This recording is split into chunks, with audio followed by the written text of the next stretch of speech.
后来继续要提醒咱台中市有来饲这个宠物猫狗的乡亲，要特别注意这个消息。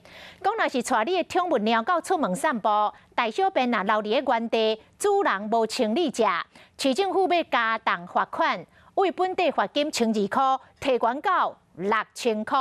12月13号就要开始来执行。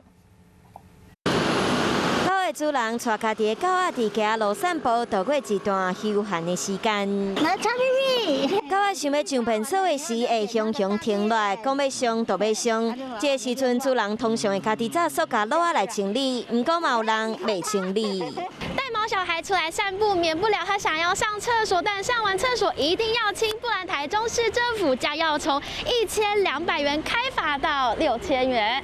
6000真的是。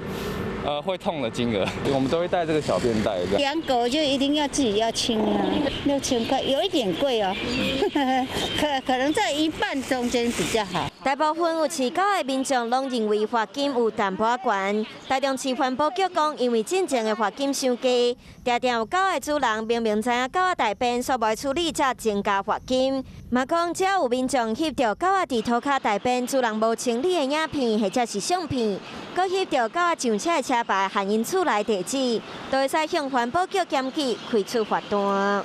遛狗没有清理大便的，我们会罚则从6000来最重处分。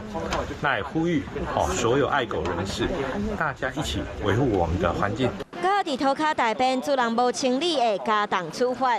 台中市府按算12月13开始执行，希望民众带狗仔出来散步，除了享受和狗仔的快乐时间，嘛莫甲狗仔大便留伫涂骹，做伙来维护公共卫生。